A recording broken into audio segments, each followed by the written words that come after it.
Things were coming together and completely imploding. I basically start playing this game, messy and a bit desperate. Does this sound like someone that I'm compatible with? Now we're texting all the time. You can hear the delulu, right? I didn't realize that until this moment, that that's what I was doing. How dare he? I'm gonna ignore that. Oh my God, the ultimate sign that we're falling in love. And then I realize the reality of all this. And I start to ask myself, how did I get here?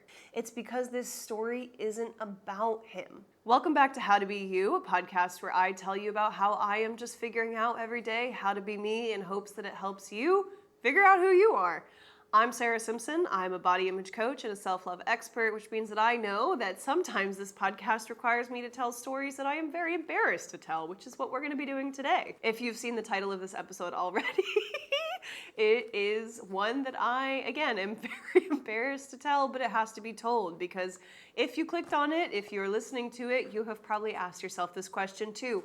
Why don't they like me? Why doesn't he like me? I now know the answer to this question. However, at the time in my life that we're going to be talking about today, I actually brought my journal from this time because I couldn't find the answer to this one. I've got this mint green journal. If you're watching on YouTube, you can see it. I've got post-it notes in it from all of the little passages that I want to read you throughout the next 3 episodes, so this one and the next 2, because at the time in my life that I'm about to talk about, there was a lot going on, and one of them is this episode today. The next 2 episodes are very different topics, but basically I want you to understand how so much was changing in my life at this time that things were kind of just coming together and completely imploding and falling apart, and one of them is the relationship with a man that I am going to tell you about.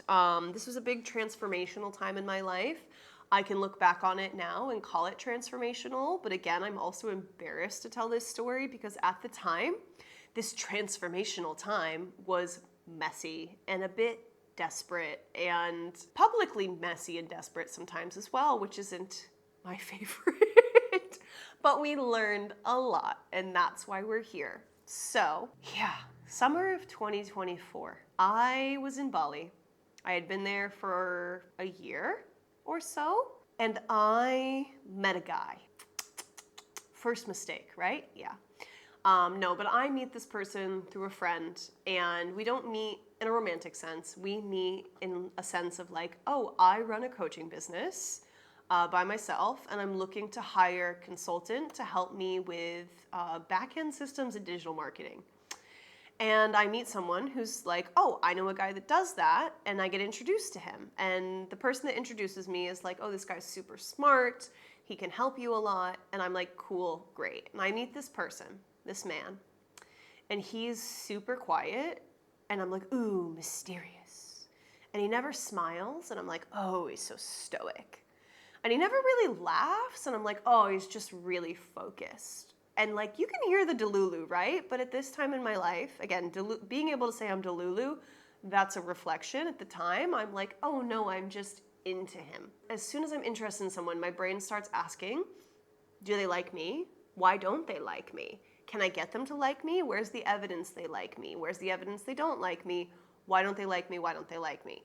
And I go into a business relationship with this person. I end up hiring him to do work for me, to do work with me.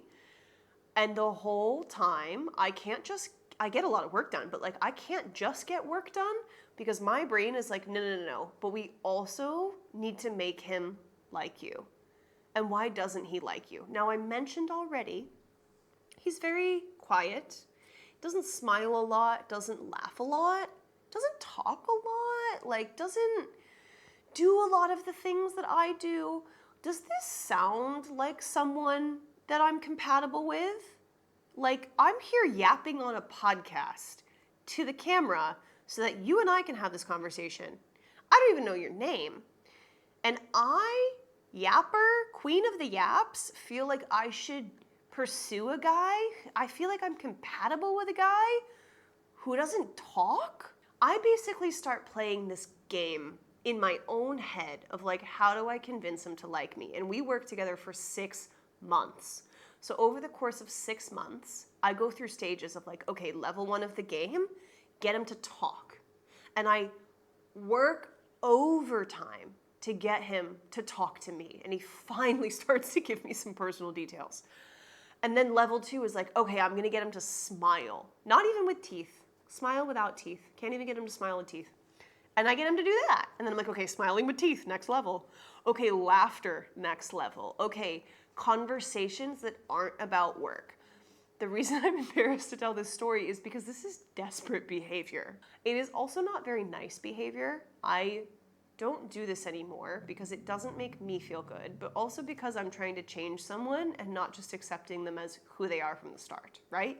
Couldn't just let the guy get work done. Had to ask him about his freaking family. I spend 6 months playing this game in my head, and I'm like, okay, next level, next level, next level. Now we're texting all the time. Now we see each other every day. And I am desperate for evidence that I am good enough when it comes to this man I've just decided is the ruler of my self-worth in the dating world. And I'm desperate for signs that I'm good enough. So I'm like, oh, I woke up to a text from him. It's about work. I'm gonna ignore that. I woke up to a text from him and then he must like me. Oh my God, I got him to laugh. I had to tell 15 jokes before he laughed at one of them. And I'm hilarious. It's not hard to laugh at what I have to say. I'm gonna ignore that part though and just focus on the fact that he laughed. That must mean that he likes me. And I set myself up to be disappointed because from the start, you hearing this, me saying it now, we know where this is going, right? Which is nowhere. But I convince myself that I can just be enough and then he'll like me. He doesn't like me yet because I'm not funny enough, because I'm not consistent enough, because I don't work hard enough, because I don't know, smile enough so that he can smile back. Like, what? The delulu is crazy at this time in my life. I spend 6 months doing this. We get to the end of our working contract and it pinnacles in him buying me a gift. And I'm like, oh my God, the ultimate sign that we're falling in love. The work contract is ending. We should continue our relationship outside of work. And he bought me a present, which means he must love me. And I'm maybe not saying this like flat out to myself in the moment, but I'm inventing little stories of like, oh, but this is the sign, this is the sign. And now I can look back and summarize my beliefs. But oh my gosh, I'm just inventing stories to myself at this point. And so this all pinnacles in him giving me a gift, me being like, this is the ultimate sign that he's into me. I'm gonna go for it. And we're having a conversation about our work contract ending and like what to do after. Do we keep working together? Do we not? What am I gonna do? What is he gonna do? And I'm like, I think we should keep getting to know each other outside of work.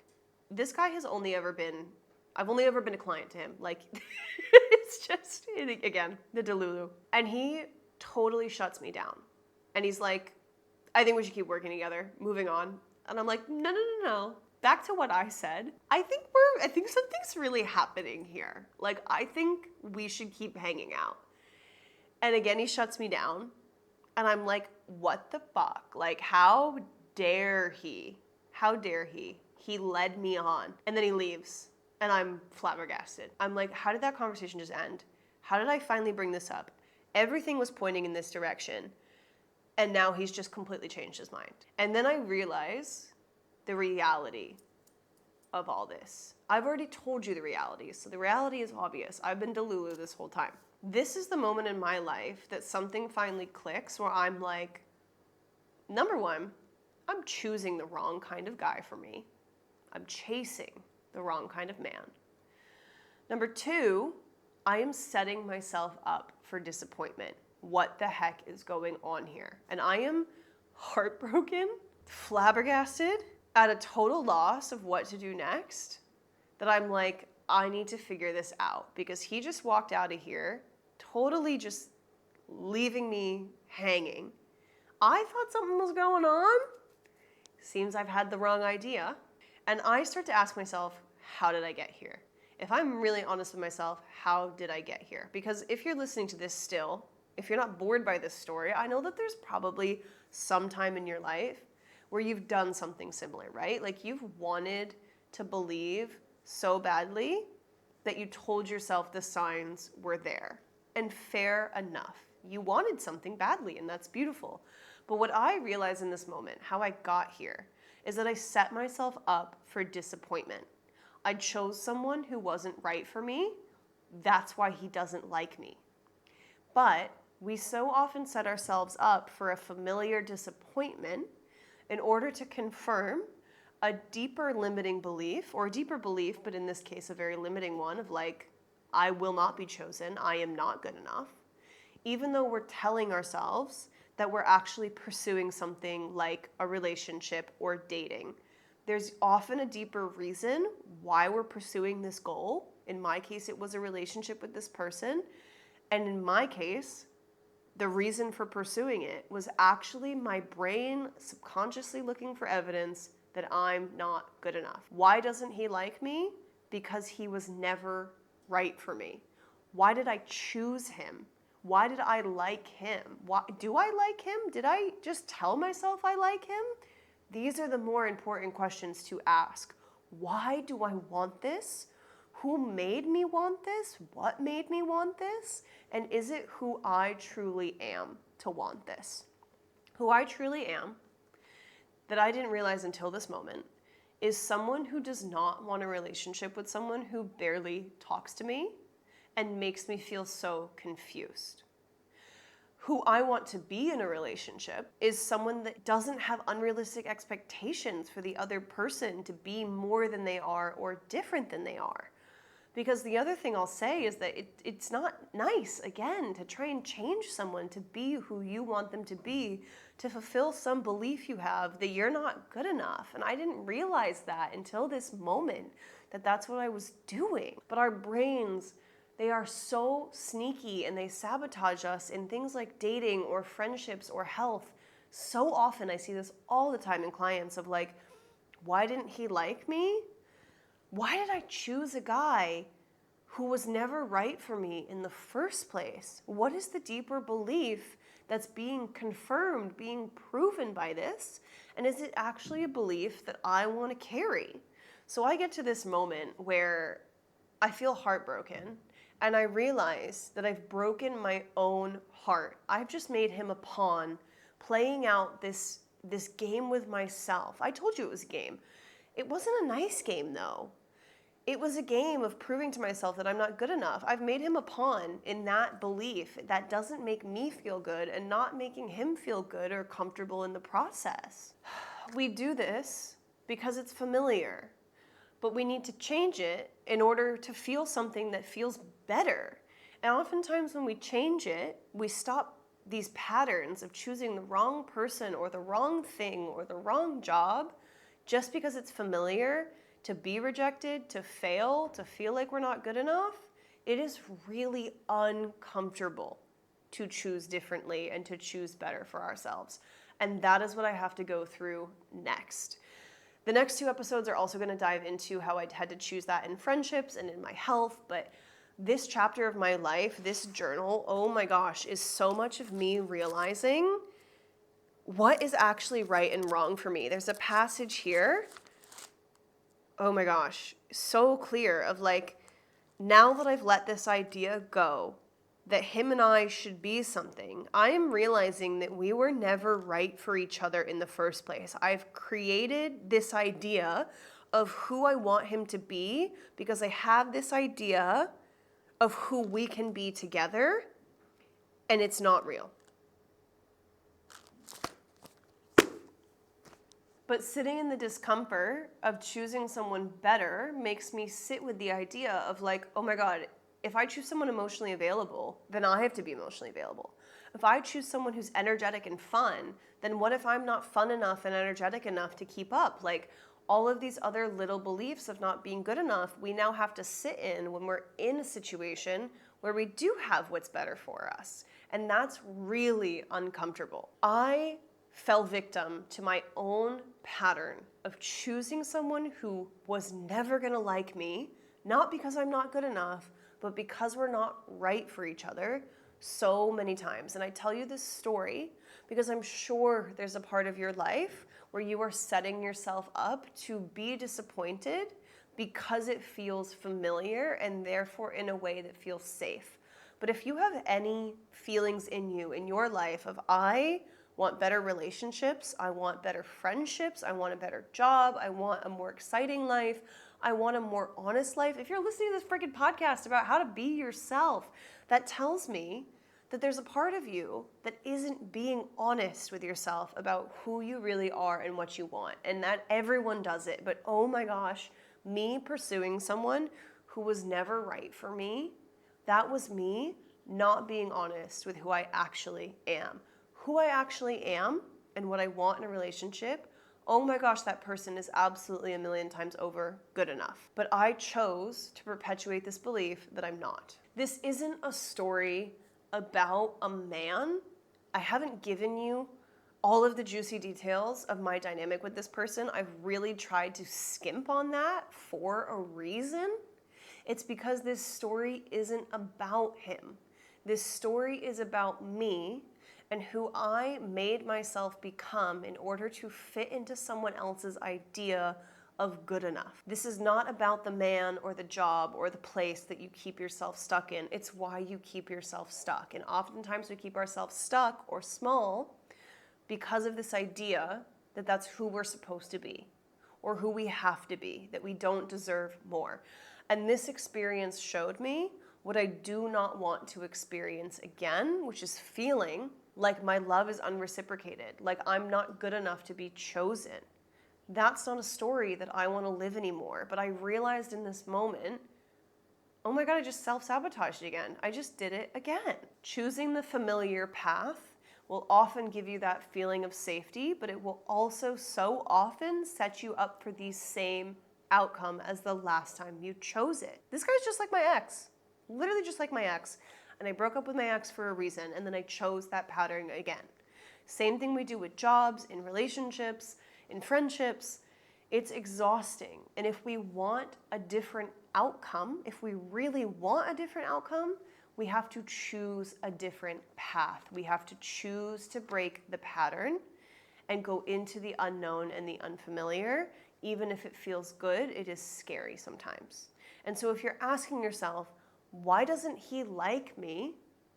Start asking yourself different questions. Do I even like him? Do they align with my goals? Why do I want this? Is this getting me to who I want to be in 5 years, in 10 years? Am I happy? Am I comfortable being myself, my unfiltered, authentic self? Because you absolutely can have relationships in your life where you can be that. But oh my gosh, this story is not about a man. This story is about how often we self-sabotage in order to keep ourselves small because that is where we feel safe. And I just want to give you the invitation to be a bigger version of yourself today.